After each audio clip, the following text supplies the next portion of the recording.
So in today's class we are going to start a new derivation, that is electric potential difference due to point charge. तो सबसे पहले हमें क्या करना पड़ेगा, एक सोर्स चार्ज लेना पड़ेगा. लेट अस सपोज हमने एक सोर्स चार्ज ले रखा है, नेचर उसका कैसा है, प्लस क्यू है. तो ये सोर्स चार्ज क्या करेगा, एक पॉजिटिव सोर्स चार्ज एक इलेक्ट्रिक फील्ड बनाएगा आउटवर्ड डायरेक्शन में. अब पोटेंशियल, इलेक्ट्रिक पोटेंशियल के केस में हमने जो टेस्ट चार्ज रखा था वो इन्फिनिटी पे रखा था, लेकिन इलेक्ट्रिक पोटेंशियल डिफरेंस के केस में हम सोर्स चार्ज को इलेक्ट्रिक फील्ड के अंदर रखेंगे और इस इलेक्ट्रिक फील्ड के अंदर दो पॉइंट कंसीडर कर लेते हैं. Let us suppose A and B. अब VA पे मान लेते हैं पोटेंशियल कितना है VA और B पॉइंट पे पोटेंशियल कितना है VB. अब दोनों में से पोटेंशियल कौन सा बड़ा है, हमें पोटेंशियल का फॉर्मूला पता है जिसके accordingly V is inversely proportional to R, यानी कि R डिस्टेंस अगर बड़ा होगा तो पोटेंशियल उसका कम होगा. तो पॉइंट Q से किसका पोटेंशियल डिस्टेंस ज़्यादा है, B का डिस्टेंस ज़्यादा है, तो B का पोटेंशियल कम होगा और A का पोटेंशियल ज़्यादा होगा. तो हमें क्या फाइंड आउट करना पड़ेगा, potential difference VA minus VB. आइए डेरिवेशन करते हैं. मान लेते हैं पॉइंट A का डिस्टेंस कितना है, RA है, और पॉइंट B का डिस्टेंस कितना है, RB डिस्टेंस है, और Q चार्ज सोर्स चार्ज से कितने डिस्टेंस पे प्लेस किया हुआ है, let us suppose X distance पे प्लेस किया हुआ है. अब अकॉर्डिंग टू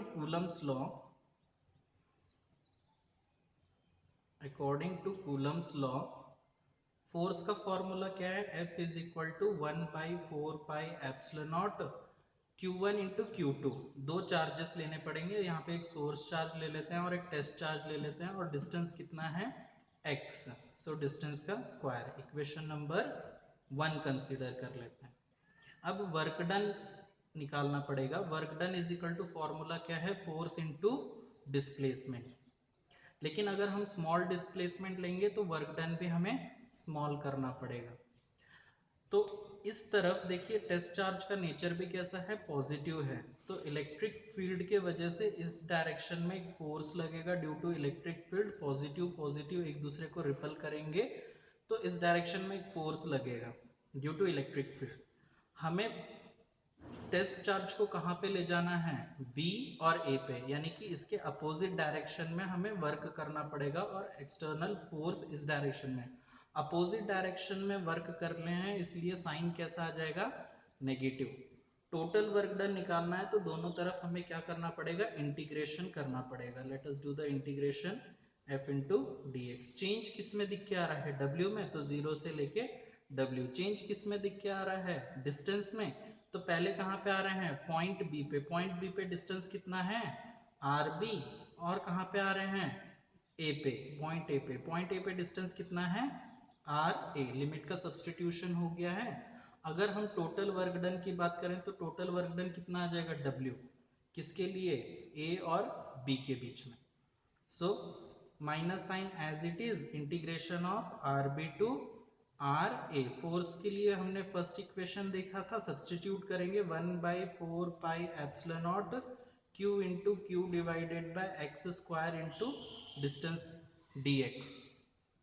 अब WAB as it is which is equal to constant term. इसमें कौन कौन है, सोर्स चार्ज, टेस्ट चार्ज और 1/4πε0. कांस्टेंट टर्म को बाहर ले आ देते हैं, minus of Q into Q divided by 4πε0. Integration के अंदर कौन बचा, अब इंटीग्रेशन के अंदर बच चुका है 1/x स्क्वायर इंटू dx.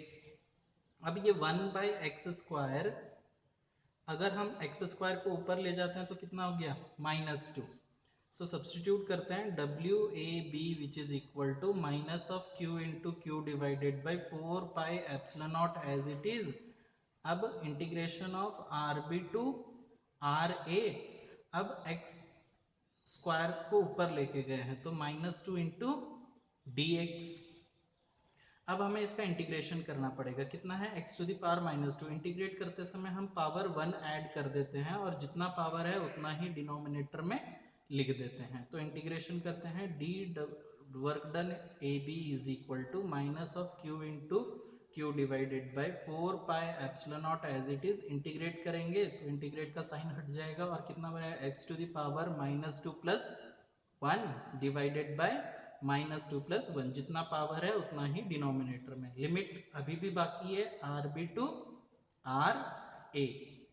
अब नेक्स्ट स्टेप देखिए, W A B is equal to minus of Q into Q divided by 4 pi epsilon not as it is, x to the power -2 plus 1 -1 R B to R A. -1 को बाहर ले आइए bracket के, multiplication कीजिए, -1 into 4 pi epsilon naught minus 4 pi epsilon naught. Work done A B is equal to minus of Q into Q minus of 4 pi epsilon naught. Bracket के अंदर कितना है, x to the power -1, limit R B to R A. x to the power -1 को हम लिख सकते हैं, denominator में ले आइए तो x to the power 1 divided by x, power कितनी हो जाएगी, +1। So W A B which is equal to minus minus sign cancel हो जाएंगे, q into Q divided by 4 pi epsilon not as it is. इसको हम कैसे लिखेंगे, 1 divided by x, x to the power 1 को लिख सकते हैं 1 divided by x, limit R B to R A. अब हमें पोटेंशियल का फॉर्मूला पता है, potential is equal to work done per unit charge. तो यहां से हम क्या करेंगे, टेस्ट चार्ज को क्रॉस मल्टीप्लिकेशन में नीचे लिया देते हैं, तो W A B divided by Q, यहाँ पे रिमेनिंग टर्म कितना बचा, q divided by 4 pi epsilon naught. अब लिमिट का सब्स्टिट्यूशन करेंगे, कैसे, इसको अपर लिमिट बोलते हैं, इसको लोअर लिमिट। तो x के जगह पे एक बार अपर लिमिट सब्स्टिट्यूट करेंगे, एक बार लोअर लिमिट। कैसे सब्स्टिट्यूट करेंगे, upper limit minus lower limit. तो x के जगह पे हम अपर लिमिट रख देते हैं माइनस लोअर लिमिट। अब w divided by Q, work done per unit charge क्या होगा आपके लिए, पोटेंशियल, और ए बी के बीच में फाइंड आउट कर रहे हैं इसलिए क्या करेंगे, V A minus V B लिखेंगे, which is equal to Q divided by 4 pi epsilon not as it is, 1 divided by R A minus 1 divided by R B. ये आपका फॉर्मूला आ चुका हुआ है। ये फॉर्मूला किसके लिए आया है बेटे, इलेक्ट्रिक पोटेंशियल डिफरेंस के लिए।